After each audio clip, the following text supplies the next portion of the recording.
Hello बच्चों, पिछले class तक हम लोग पाराबोला के थ्योरी के बारे में पढ़े थे और कुछ स्टार्टिंग में बेसिक क्वेश्चन भी बनाए थे। आज हम लोग क्वेश्चन देखेंगे पाराबोला के टेंजेंट और नॉर्मल से रिलेटेड जो प्रॉब्लम है उसको देखते हैं। तो फर्स्ट क्वेश्चन है, if the tangent at 1,7 to the curve इतना x square equal to y minus 6 touches the circle इतना, then find the value of c। किसी पाराबोला के क्वेश्चन क्या है, x square equal to y minus 6, और इस parabola के 1,7 point पर जो टेंजेंट लाइन है, इस पाराबोला के 1,7 पॉइंट पर जो टेंजेंट लाइन है वो किसी एक सर्किल को टच कर रहा है। कौन सा सर्किल है? X square plus y square plus 16x plus 12y plus c equal to 0। Parabola x square equal to y minus 6, इस पाराबोला के 1,7 पॉइंट पर जो टेंजेंट लाइन है वो circle x square plus y square plus 16x plus 12y plus c equal to 0 को क्या कर रहा है? टच कर रहा है। तो हमें c का वैल्यू फाइंड करना है। c का क्या वैल्यू होगा? अब सवाल यह है कि c का वैल्यू कैसे फाइंड करें? c का वैल्यू फाइंड कैसे होगा? तो बहुत सारा तरीका है। एक तो ये पॉइंट अगर निकाल ले, इसको सेटिस्फाई करवा दे तो हो जाएगा। दूसरा क्या है, सर्किल के सेंटर से इस लाइन पर लेंथ ऑफ परपेंडिकुलर रेडियस के बराबर कर देंगे तो ये इस लाइन का इक्वेशन तो हमारा निकल ही जाएगा। टेंजेंट लाइन का क्या इक्वेशन होगा? इक्वेशन ऑफ टेंजेंट कितना होगा? इक्वेशन ऑफ टेंजेंट क्या होगा? एक्स स्क्वायर को एक्स एक्स वन से is equal to y square को वाई प्लस वाई बाई 2 और माइनस कितना 6। So 2x is equal to y plus 7 minus 12। So 2x minus y plus 5 is equal to कितना 0। इस line का equation आ गया। इस tangent line का हमें इक्वेशन पता है। अब सवाल ये है कि ये जो सर्किल है इसमें एक अननोन दे दिया, कह रहा है c का क्या वैल्यू होगा। तो सर्किल के सेंटर से इस लाइन पर लेंथ ऑफ परपेंडिकुलर, चूंकि ये टेंजेंट है तो ये 90 डिग्री हो गया, और ये सर्किल का रेडियस होगा। कितना होगा सर्किल का रेडियस? सेंटर कितना है? -8 -6, और रेडियस क्या होगा? 64 प्लस 36 माइनस c। तो सर्किल के सेंटर से इस लाइन पर लेंथ ऑफ परपेंडिकुलर रेडियस के बराबर, ये हमारा कंडीशन लगाएंगे हम। तो क्या होगा? -8 6 से -8 -6 से इस पर लेंथ ऑफ परपेंडिकुलर, तो -16 प्लस 6 प्लस 5 का mod by root under x square plus y square that is √5 is equal to radius कितना? 64 प्लस 36 100 माइनस c का रूट। स्क्वायरिंग करेंगे तो क्या होगा? 6 5 11 माइनस 16 माइनस 5 का स्क्वायर हो गया 25 is equal to 5 into 100 minus c, और ये से 5 से 5 कैंसिल हो गया, c इधर आया, c is equal to 100 minus 5 that is कितना 95। तो c का वैल्यू कितना आया? 95 आया। तो क्या क्वेश्चन कह रहा था? सर्किल के पाराबोला के इस पॉइंट पर टेंजेंट लाइन सर्किल को टच कर रहा है, तो हमने टेंजेंट लाइन का इक्वेशन निकाल लिया। उसके बाद इस मेथड से तो हम टेंजेंट लाइन का इक्वेशन निकालने का मेथड जानते हैं। क्या मेथड होता है? एक्स स्क्वायर को एक्स एक्स वन से रिप्लेस करते हैं, वाई स्क्वायर को वाई वन से रिप्लेस करते हैं, एक्स को x plus x one by 2 से, वाई को वाई प्लस वाई बाई 2 से, एक्स वाई को x y one plus y x one by 2 से, और कांस्टेंट क्या होता है?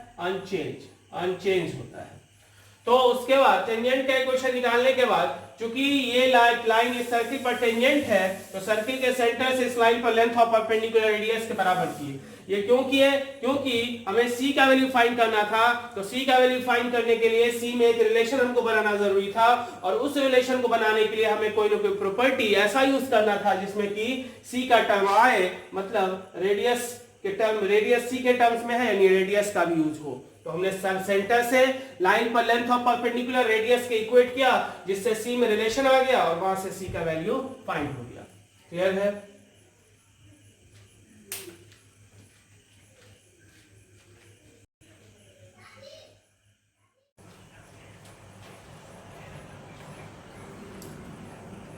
अब सेकेंड क्वेश्चन है, the slope of the line touching both the parabolas y square equal to 4x and x square equal to -32y।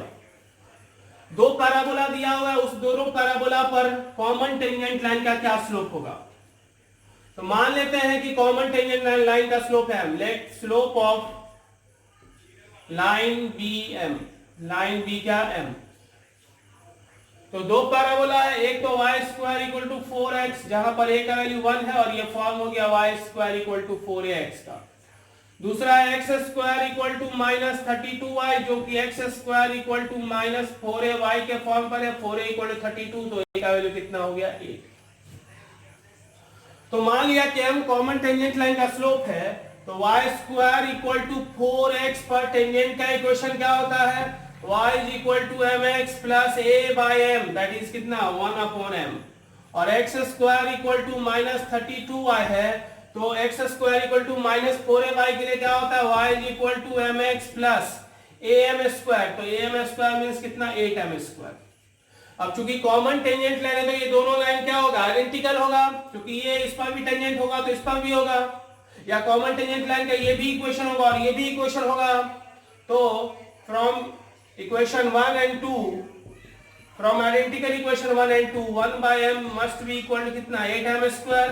तो यहां से 8m क्यूब इक्वल टू कितना, 8m cube is equal to 1, so m cube is equal to कितना 8, 1/8, m बराबर कितना हो गया 1/2। तो m का एक वैल्यू आया कितना 1/2, m का एक वैल्यू आया 1/2। तो कॉमन टेंजेंट लाइन का स्लोप कितना हो गया 1/2। तो जब भी कॉमन टेंजेंट लाइन का स्लोप निकालते हैं हम, स्लोप किसी भी दो कर्व का, तो हम स्लोप मान लेते हैं m। अब m स्लोप वाले m के टर्म्स में दोनों कर्व पर टेंजेंट लाइन का इक्वेशन हमने लिख लिया। अब चूंकि ये कॉमन टेंजेंट लाइन है, मतलब दोनों इक्वेशन सेम लाइन का, कॉमन टेंजेंट लाइन का इक्वेशन है, इसका मतलब ये दोनों इक्वेशन क्या है, आइडेंटिकल है। और जब आइडेंटिकल होगा तो कांस्टेंट टर्म को हमने सेम करवा दिया, और सेम आइडेंटिकल है, इसका मतलब ये और ये बराबर, बाकी का टर्म्स तो सेम है ही, तो ये और ये भी बराबर होगा, और यहां से m का वैल्यू आ गया कितना 1/2।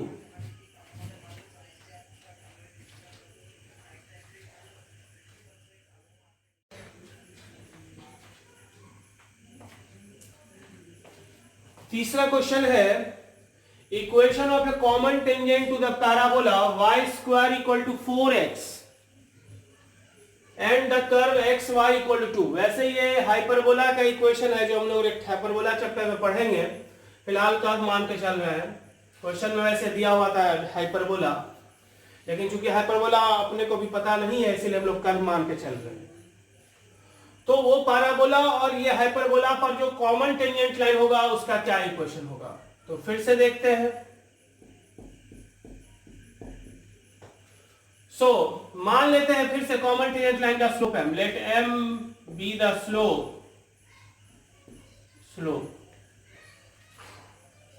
स्लोप मान लिए, तो y square equal to 4x पर टेंजेंट लाइन का इक्वेशन क्या होगा, क्योंकि y square equal to 4ax के फॉर्म में है, ये parabola y square equal to 4x, y square equal to 4ax के फॉर्म में है, जहां a का वैल्यू कितना है 1, और y square equal to 4ax पर टेंजेंट लाइन का इक्वेशन m के टर्म्स में क्या होता है, y is equal to mx plus a by m। तो ये हो गया। अब चूंकि ये लाइन इस पर भी टेंजेंट है, इसका मतलब इस लाइन का इस कर्व के साथ जब इंटरसेक्शन इक्वेशन करवाएंगे तो d का वैल्यू कितना होगा 0। कोई भी लाइन किसी कर्व पर जब टेंजेंट होता है तो वो लाइन और उस कर्व के इंटरसेक्शन इक्वेशन के d का वैल्यू कितना होता है 0। तो चूंकि ये इस पर टेंजेंट इस पर भी है, तो x इंटू वाई की जगह पर कितना mx plus 1/m is equal to कितना 2, और ये कितना हो गया mx square plus x/m is equal to कितना 2, और ये हो गया कितना m square x square plus x minus 2m is equal to कितना 0। सो चूंकि टेंजेंट ये इस पर भी है, इसलिए d बराबर कितना होगा 0, d मतलब b स्क्वायर माइनस 4ac, तो माइनस माइनस प्लस 4 2 जा 8m cube is equal to कितना 0। So 1 plus 8m cube 0, 8m cube is equal to minus 1, so m cube is equal to कितना minus 1/8, so m is equal to कितना हो गया 1 minus 1/2। m का value निकल गया, अब इसमें पुट कर देंगे, इक्वेशन निकल जाएगा।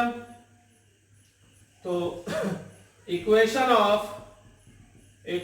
ऑफ कॉमन टेंजेंट क्या होगा, कॉमन टेंजेंट कितना हो जाएगा, y is equal to m x, तो m की जगह पर कितना -1/2 इंटू एक्स प्लस 1/m, तो -1/m मतलब 1/1/2 दैट इज कितना 2, तो ये हो गया 2y is equal to -x -4 means x plus 2y plus 4 is equal to कितना 0, x plus 2y plus 4 equal to कितना 0। तो क्या किया, हमें क्या फाइंड करना था, इस दो कर्व के कॉमन टेंजेंट का इक्वेशन निकालना था। वैसे ये हाइपरबोला का इक्वेशन है जो हम लोग हाइपरबोला चैप्टर में पढ़ेंगे, फिलहाल हम मान लेते हैं ये एक कर्व है। तो हमने मान लिया कॉमन टेंजेंट लाइन का स्लोप m, अब m के टर्म्स में पैराबोला पर टेंजेंट का इक्वेशन, तो y² equal to 4ax parabola है जिसका कंडीशन फॉर टेंजेंसी होता है c बराबर a/m, तो हो गया y equal to mx plus a/m, यहाँ a का वैल्यू 1 है इसलिए 1/m। अब चूंकि ये लाइन इस पर भी टेंजेंट होगा, क्यों, क्योंकि ये कॉमन टेंजेंट है। अब जब ये इस पर टेंजेंट होगा तो इस दोनों कर्व के इंटरसेक्शन इक्वेशन का d क्या होगा 0, तो इंटरसेक्शन इक्वेशन हमने बनाया, x इंटू वाई की जगह पर पुट किया, mx plus 1/m equal to 2, और इंटरसेक्शन इक्वेशन हमारा ये आ गया। और इस इक्वेशन का चूंकि फॉर टेंजेंसी d बराबर कितना होगा 0, d0 की m का वैल्यू आ गया, m का वैल्यू आ गया, ऐसे पुट कर दिए तो ये इक्वेशन आ गया, और यही इक्वेशन किसका होगा, कॉमन टेंजेंट का।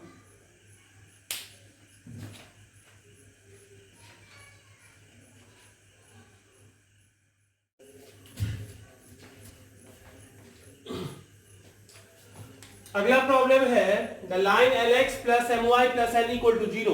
ये एक लाइन है जो intersect the parabola y² equal to 4ax at a and b। एक लाइन है जो पैराबोला को मिट कर रहा है, कौन सा parabola, y² equal to 4ax को मिट कर रहा है कहां पर, a और b पॉइंट पर। कौन सा line, Lx plus My plus n equal to कितना 0 at a and b। Normal at a and b, normal at a point पर नॉर्मल और ये बी पॉइंट पर normal, normal at a and b meet at point कौन सा सी। तो जब ए और बी पॉइंट पर खींचा हुआ नॉर्मल मिला कहां पर, सी पर, normal at a and b intersect at point c. अब क्या कह रहा है, नॉर्मल फ्रॉम सी, सी से खींचा हुआ normal other then these two. तो जब ए और बी पॉइंट पर खींचा हुआ नॉर्मल सी पर मीट कर रहा है, इसका मतलब सी पॉइंट से खींचा हुआ ऑलरेडी दो नॉर्मल अपने पास है, सी और क्या सी बी। अब क्या कह रहा है, normal from C other than these two, C से खींचा हुआ ये दो नॉर्मल तो ऑलरेडी है ही, इसके अलावा तीसरा नॉर्मल मीट करता है पैराबोला को कहां पर, डी पर। तो क्या पूछ रहा है, find the coordinate of D. तो डी का क्या कोऑर्डिनेट होगा, इसका कोऑर्डिनेट अपने को फाइंड करना है। तो सी पॉइंट से तीन नॉर्मल जो खींचा गया वो पैराबोला को कहां पर मिला, ए बी और डी पर। इसका मतलब तीनों क्या हो गया, को नॉर्मल पॉइंट्स, और को नॉर्मल पॉइंट्स के वाई कोऑर्डिनेट का सम कितना होता है 0। तो अगर इस दो पॉइंट का वाई कोऑर्डिनेट पता चल जाए तो इस पॉइंट का भी वाई कोऑर्डिनेट निकल जाएगा, और जब वाई निकल जाएगा तो एक्स निकल जाएगा। तो अब है कि इस दो पॉइंट का वाई कोऑर्डिनेट कैसे निकलेगा, तो इस दोनों इक्वेशन को सॉल्व करते हैं वाई वेरिएबल में। तो एक है यानी x को हटाना है, एक है y² इक्वल टू 4ax और एक है Lx plus My plus n equal to कितना 0। यहां से x का वैल्यू कितना हो जाएगा, minus My minus n upon कितना L, और इसे पुट कर देते हैं। So y² equal to 4a into x के जगह पर कितना हो गया, minus My minus n upon कितना L, माइनस यहां से कॉमन आके ये सारा क्या हो गया प्लस। ठीक है, सो क्या हो गया, Ly² plus 4a My minus plus 4an equal to कितना 0। अब ये y में दो, ये y में इंटरसेक्शन इक्वेशन आया कैसा, क्वाड्रेटिक। इस इक्वेशन का रूट्स इस दोनों पॉइंट का, ये क्या, ये जो इक्वेशन है वो क्या आया, लाइन और पैराबोला का इंटरसेक्शन इक्वेशन है। तो इस दो लाइन और पैराबोला के इंटरसेक्शन पॉइंट का कोऑर्डिनेट देगा, कौन सा कोऑर्डिनेट देगा, तो जिस वेरिएबल में है इक्वेशन, कौन सा वेरिएबल है, y वेरिएबल। तो इस दो पॉइंट का अगर मान लेते हैं इसका y कोऑर्डिनेट y1 है, इसका y कोऑर्डिनेट y2 है और इसका y कोऑर्डिनेट कितना है y3 है। तो y1 प्लस y2 मतलब इस इक्वेशन का sum of roots, y1 plus y2 sum of roots क्या होता है, minus b by a। So minus b by कितना a। अब जानते हैं तीनों पॉइंट के y कोऑर्डिनेट का सम कितना होगा 0 y1 plus y2 plus y3 बराबर कितना 0. So y3 is equal to minus of y1 plus कितना y2 that is equal to minus से मल्टीप्लाई, तो क्या हो गया 4am/l. y कोऑर्डिनेट निकल गया. अब चूंकि ये पॉइंट पैराबोला पे लाई कर रहा है तो ये पॉइंट पैराबोला की इक्वेशन को क्या करेगा सेटिस्फाई करेगा. तो क्या होगा 16a²m² y square is equal to 4ax. 4 से 4 कैंसिल, a से a कैंसिल हो गया. अब क्या बच गया x इज इक्वल टू निकल गया x इक्वल टू कितना बचा 4am² बाय कितना l².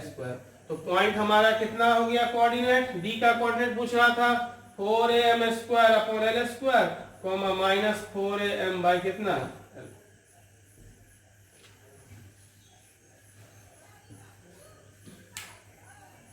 क्या कह रहा है फिर से देखते हैं. कह रहा है ये line parabola y² equal to 4ax. ये लाइन जो है वो parabola y² equal to 4ax को मिल रहा है कहां पर a और b पर. अब क्या कह रहा है normals at a and b. a point पर नॉर्मल, b पॉइंट पर नॉर्मल, मीट एट पॉइंट c. c पॉइंट पर मीट कर रहा है. फिर कह रहा है नॉर्मल फ्रॉम c. c से खींचा हुआ normal other than these two, इस दो को छोड़ के meet the parabola at d पर मीट कर रहा है. तो d का कोऑर्डिनेट क्या होगा. अब d का कोऑर्डिनेट निकालना है हमें. इसका मतलब CA CD और CB ये तीनों क्या हो गया नॉर्मल. तो A B और D तीनों ये पॉइंट क्या हो गया को नॉर्मल पॉइंट्स.